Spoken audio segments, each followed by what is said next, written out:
Hi aspirants, welcome to SRV's weekly roundup current affairs for polity and international relations. Today's first topic is Har Ghar Nal Se Jal scheme, or simply it's also called as Nal Se Jal Yojana.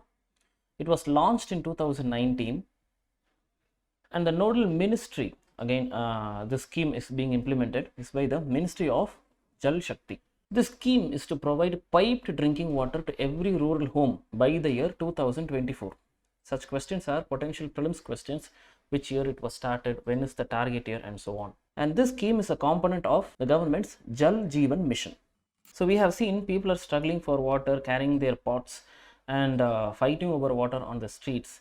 And we have seen this for a very long time. And this scheme tries to stop this, and it tries to supply drinking water to every home. And the target year is 2024. And the scheme is based on a unique model called as Pani Samitis, or simply water committees. Here it comprises the villages who will decide what they will pay for the water they consume. That is, the tariff is not equal for everyone in the village. Those who have large households will pay more, while poor households or households where the earning is less, they will be exempted sometimes, and for some houses the revenue will be less, or the amount to be paid will be less. So why do we need this scheme? In 2018, according to the Niti Aayog report, the report says 600 million Indian people face high to extreme water stress, and about 2 lakh people die every year due to inadequate access to safe water. And also by 2030, the country's water demand is projected to be twice, it's going to double, and which could lead to 6% loss in the country's GDP. So we are struggling to avoid this, and to avoid all this, the scheme needed is Nal Se Jal scheme. And we already know about Jal Jeevan Mission. And this mission, it aims to provide 55 liters of water per person per day to every rural household. So this is not for urban areas, this is only for rural households, through functional household tap connection, simply tap water. And the target for this also is 2024. And the important part for prelims here is, what is the fund sharing? Normally for any central sector schemes, the fund sharing would be 60:40. But here for this Jal Jeevan Mission, the sharing is going to be 50-50. Central pays 50% of the amount, and state government takes 50% of the amount. For Himalayan and northeastern states, it's going to be 90:10. And for union territories, the central government will pay all the 100% amount. The next topic is international arbitration centers. To speed up dispute resolution between companies, particularly in financial matters, our present finance minister Nirmala Sitharaman announced setting up of an international arbitration center at Gift City, which is in Gujarat. This center could be on the lines of Singapore International Arbitration Center or the London Commercial Arbitration Center. So what is the job of this center? It actually caters to customers outside the jurisdiction of domestic economy, that is, customers who are from other countries, not within India. If there is a dispute between two companies, between two entities regarding some financial issues, until now we are using private institutions, such as particularly in Singapore. And because of this, there is a huge loss to India, where the revenue or the commission paid for this arbitration goes to such companies. And for the first time, an international arbitration center, particularly a financial arbitration center, has been set up in India in the Gift City. This Gift IFSC, it is the first international financial services center in India. So this international financial services center is to dispute resolution between countries or between businessmen belonging to different countries. And the question here is, can such a international arbitration center be set up in a special economic zone? Yes, it can be set up. According to the Special Economic Zone Act 2005, it allows setting up of an IFSC in an SEZ after the approval of the central government. So who regulates this? This International Arbitration Center, which is to be set up in the Gift City in Gandhinagar, Gujarat, it has been established under the International Financial Services Center Authority Act 2019, or simply IFSC Act 2019.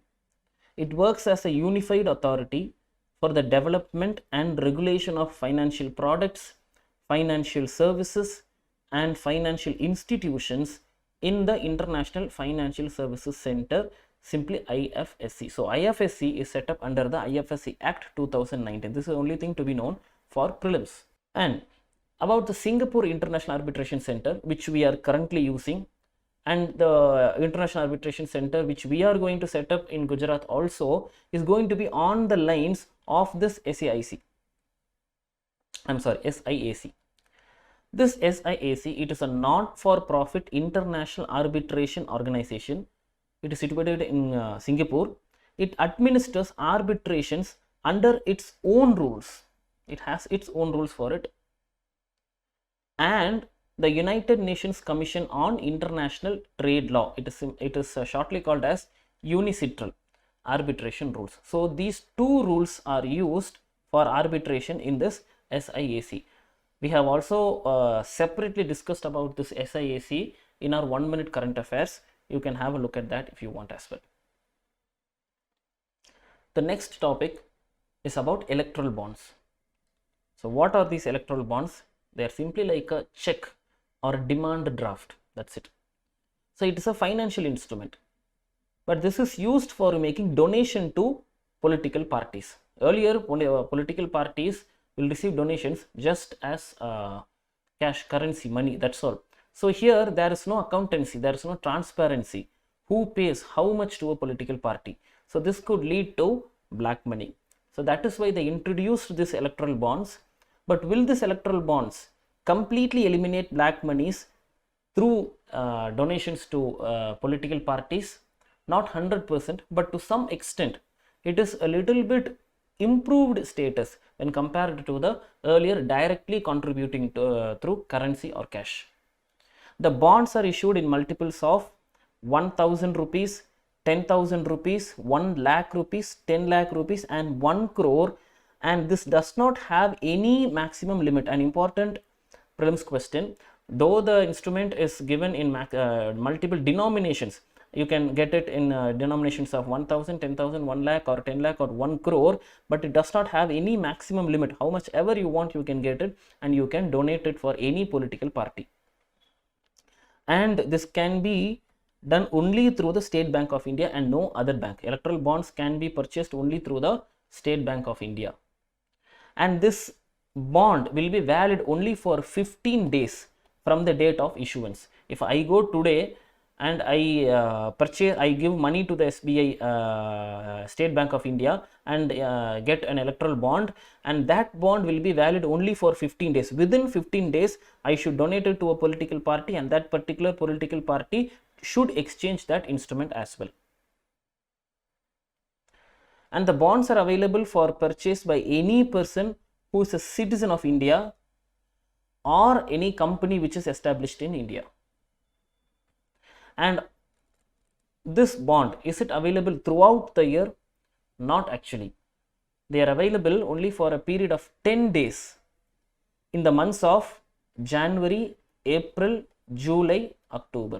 So January 1st to 10th, April 1st to 10th, and July and October similarly. So only during these months, and that too only during these months, for 10 days, these bonds are available. At that time, you can go and purchase this bond and contribute to any political party, and no other time.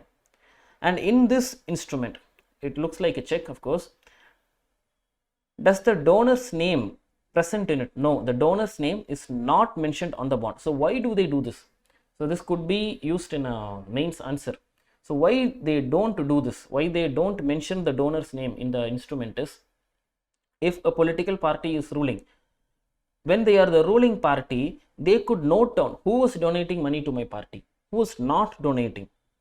And sometimes a particular party, which is an opposition party, also they could note down very easily who has donated how much money for me, which person or which company is not donating money for me. And when they come to power, they'll be biased towards those people or those corporates who have paid a lot of money or contributed a lot of money to them, and they might treat differently those corporates or people who have not contributed money to them. So this should not happen. This will become like a lobby, or this will become almost like a bribe. So to avoid that, the donor's name is not mentioned on the bond, and neither the donor nor the political party is obliged to reveal whom the donation comes from. So the donor doesn't have to say whom he is going to donate to, which party, and the party also does not have to reveal who gave the donation to them. It's not at all necessary. This is a completely opaque process. It is not transparent. And why it is not transparent? Because of the above said reason. And the same opaque process which is not being transparent is said as a criticism as well, because it could lead again to black money. So because it is like a tussle, so which one to do, whether to make the donor's name be available on the on this bond or not. Currently the name is not printed, or it is not there on the bond because of the above stated reason. The next topic is LOKAYUKTA. So before talking about what is a LOKAYUKTA, we will talk about why this is in news. The Kerala government has proposed to amend the Kerala LOKAYUKTA Act, and that too just with an ordinance, not through the state legislative assembly, but they are trying to amend this using an ordinance, and that is why it has come under criticism. So now what are LOKAYUKTAs? They are the stake equivalents of the LOKPAL, which functions at the central. So the LOKPAL is for the central and the LOKAYUKTAs are for the state governments. So what is the amendment that the Kerala government is trying to do now? The government tries to make the amendment such that the government can either accept or reject the verdict of the LOKAYUKTA. The LOKAYUKTA is somewhat like a court. It is a quasi-judicial body. So the amendment is going to be in such a way that any verdict given by the LOKAYUKTA, the government can accept or reject it after giving an opportunity of being just heard. They'll just hear it once and they'll just say, I don't like it, we are going to reject it. It is not going to be mandatory to apply what the verdict of this LOKAYUKTA. That is the amendment they are trying now. But currently it is in such a way that under section 14 of the LOKAYUKTA Act, a public servant is required to vacate office if directed by the LOKAYUKTA. If the LOKAYUKTA is a body which is created to check corruption among public servants. If the public servant is found to be guilty of corruption by the LOKAYUKTA, that public servant will have to vacate as of now. But now the amendment tried to be made by the Kerala government. It tries to make it in such a way that it could easily save a person who is accused of being corrupted. Now, why the amendment is being opposed? It violates the fundamental spirit of the LOKPAL and LOKAYUKTA's Act of 2013. Both this LOKAYUKTA and LOKPAL, they came into existence because of this LOKPAL and LOKAYUKTA's Act of 2013. The fundamental idea of this is to curb corruption, but here this amendment could directly go against this basic idea of this act. The central LOKPAL and LOKAYUKTA's Act 2013 was notified in 2014. So from 2014, these things are coming under existence. So here, as we already know, LOKAYUKTAs are the central equivalents of the LOKPAL.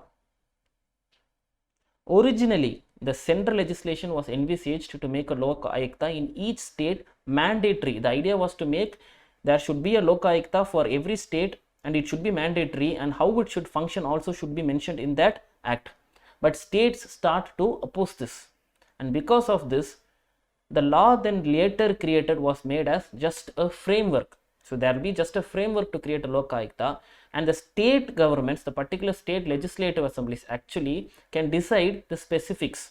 That is, what is the tenure, how they can be removed, all such things. It can be decided by each state government.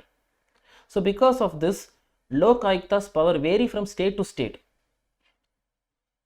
So if a prelims question is asked, so the tenure of the LOKAYUKTA is mentioned in the 2013 LOKAYUKTA's Act. The option is going to be wrong, because the tenure is not mentioned there. Any powers, nothing is mentioned there. It differs from state to state. that particular state can decide what is the tenure, what is the power, how they can remove everything. It will be designed by the state, and only just a framework is given by this 2013 LOKPAL and LOKAYUKTA Act. And let us see some important points about LOKPAL. It was actually established in 2019, though the act came in 2013. After many problems and obstacles, the LOKPAL finally it was established only in 2019. The 2013 and 2013 LOKPAL and LOKAYUKTA Act, it provides for establishing a LOKPAL headed by a chairperson, and this chairperson, he should have been a retired Chief Justice of India, or he is the Chief Justice of India, or a judge in the Supreme Court. Either he has been the Chief Justice of India, or he has been as the judge of the Supreme Court, anything, or any eminent person who fulfills the eligibility criteria. So he could be the Chief Justice of India, or simply the judge of the Supreme Court, or any eminent person also. So the conditions are a little bit lucid. And what about the members? Maximum there could be 8 members. We know the Information Commission, the maximum number of members are 10. But for LOKPAL, the number of members are 8. Maximum it can have 8 members. And 50% should be judicial members. And that also, among those members, at least 50% of members should be belonging to SCs, STs, OBCs, minorities, or women. So 50% of the members, that is 4 members, should be definitely from the judicial sector, and 50% of members should be belonging to SC, ST, OBC, minorities, or women. The next one is an international relations topic. The topic is about the issues going on between Russia and Ukraine. And most of you would have somehow read or heard somewhere about this issue. But how we are going to move is, we are not going to discuss the issue in detail.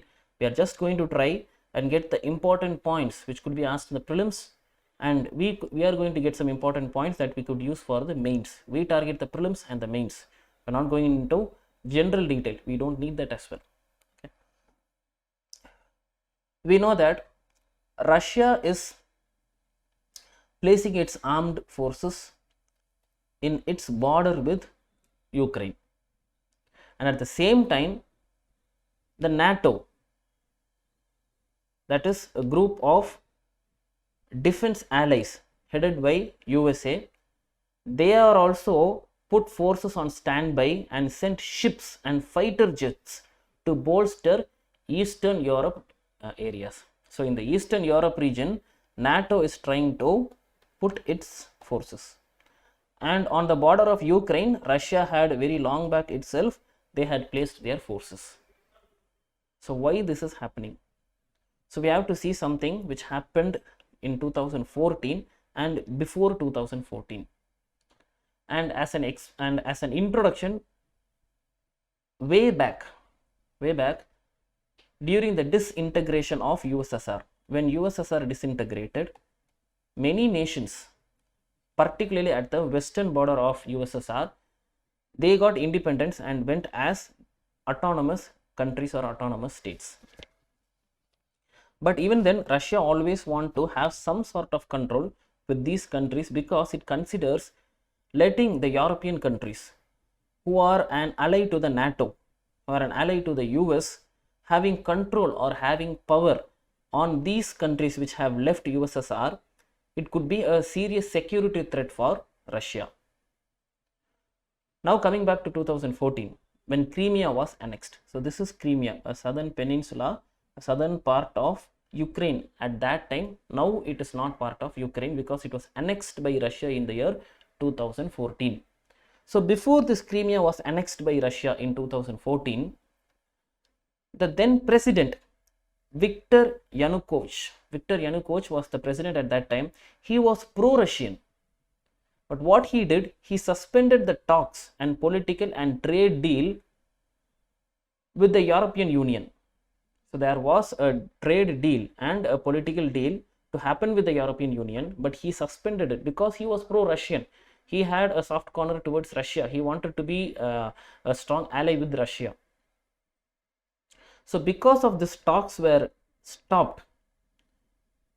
There was a lot of protest in Ukraine, and it also erupted into a violent protest. So owing to this, in 2014, Russia directly annexed Crimea, an autonomous peninsula in this southern Ukraine region. And this region had strong Russian loyalties as well. Many people there, they were loyal to Russia already.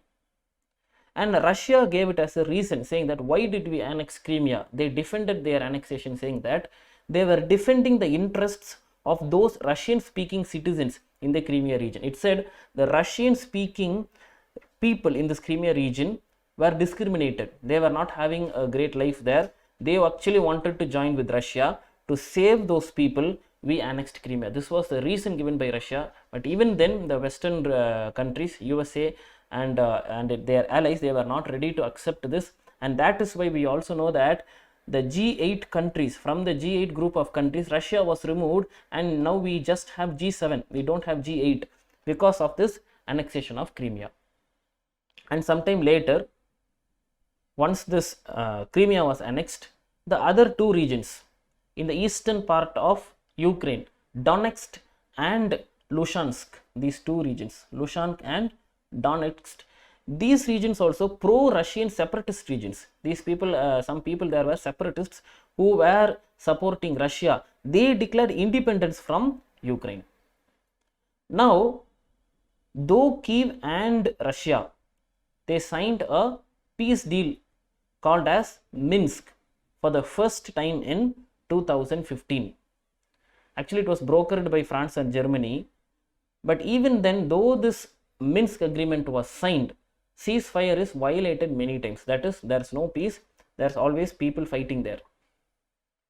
And now we already know Russia has placed around 1 lakh soldiers at the border of Ukraine.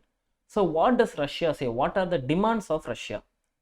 So this you have to know. For mains as well as prelims, for both the demands of Russia, you have to know. Russia says only if NATO withdraw their forces from all the countries in Europe that joined their alliance after May 1997, Russia would remove their army from the border.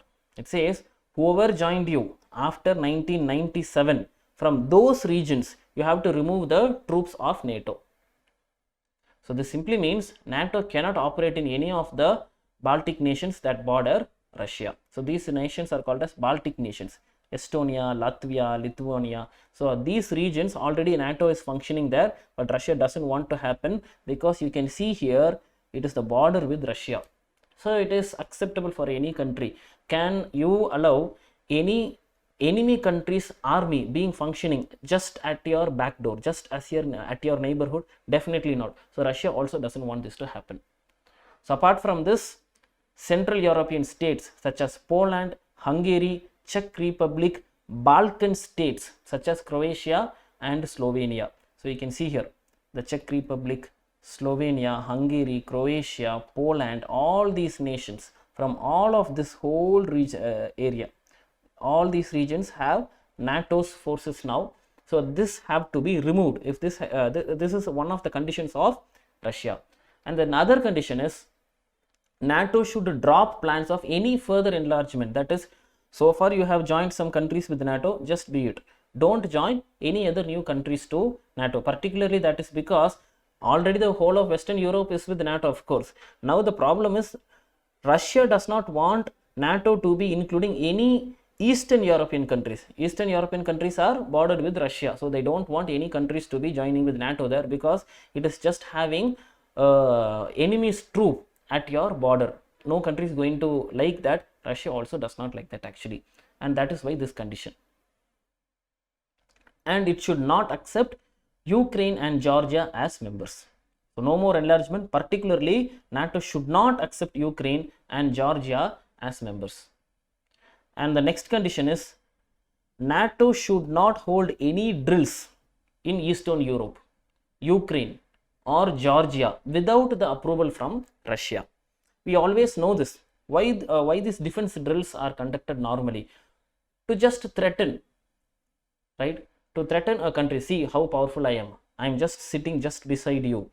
I have lot of might. So just to threaten another country, one country performs defense drills. So Russia says no more defense drills in any Eastern European country, particularly in Ukraine, Georgia, without approval from Russia. And because of this issue, because of all these issues going on, because of the violence keep happening there, because of the battles between Ukraine and this pro-Russian rebels in the east of this country, that is already the Luhansk and Donetsk have declared independence. And apart from this, in this eastern border, there are some people in Ukraine itself who are pro-Russian, because between this pro-Russian rebels and Ukraine's army. So because of the battles between these army, almost 14,000 people have been killed, and out of these 14,000 people, more than 3,000 people were normal civilians. So common people are suffering because of the political rivalry between two huge blocks. So some details about NATO, which is very necessary for the prelims exam. It is an intergovernmental military alliance. Of course, it is an intergovernmental organization. It was established by the Washington Treaty. The treaty name is really important. And it was signed in 1949.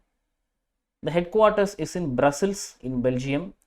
And the headquarters of the Allied Command Operations. So the whole headquarters is in Brussels, but the Command Operations headquarters is in Mons in Belgium. Initially, it had 12 members. Later, it increased to 30 members. And the last member to join the NATO is North Macedonia, very recently in 2020. All these are important prelims questions. Please try to remember them. And now about the agreements. So the Minsk 1. This agreement was signed between Ukraine and Russia-backed separatists. Remember again, it is not between Ukraine and Russian governments. It is between Ukraine and the rebels in Russia. Russian-backed rebels in Ukraine. And they signed for a 12-point ceasefire, and it was signed in Belarus in the year 2014. So the most important detail here is this year when Minsk 1 was signed. That's all. So what were the provisions of this agreement? Prisoner exchanges, deliveries of humanitarian aid, withdrawal of heavy weapons. So these were the priorities. And we know this was a failure. There was violence, there was violation of ceasefire. So later on, again in 2015, the Minsk 2 agreement was signed. And this was signed under the mediation of France and Germany. This is a potential prelims question. The mediation was done by France and Germany. And this agreement, it was designed to end the fighting in the rebel regions and hand over the border to Ukraine's national troops. So they thought, hereafter no more violence, no more wars, but the region should actually be given to the legitimate government of Ukraine, and the rebels have to give up. So did this happen actually? No, this did not actually happen. Ceasefires are continuously happening, and now it has gone to the almost to the situation of where this situation could escalate into a third world war, but actually which will not happen owing to too many reasons, particularly the economic situations of European countries, which are the part of NATO as well. Though they are part of NATO, they don't want to go for war because they know that they are in dire need of the natural gas which is supplied by Russia. Some time before, in our 1 minute current affairs, we discussed about this Nord 2 scheme. I hope you remember Nord 2 scheme. So this Nord 2 scheme, do you remember that it supplies piped natural gas to Germany? Actually, this is why we said USA was opposing it. USA did not want this Nord 2 scheme to take place because it thought Germany would become dependent to Russia because of this Nord 2 scheme. And this Nord 2 pipeline, this scheme could be used as a deterrence by Russia. It could make the European nations dependent. So this did not want to be done for USA. So this scheme, we already have discussed about this. And that's it for today. Jai Hind. If you like the content, please share this content to your friends as well. Let's learn and grow together. Thank you.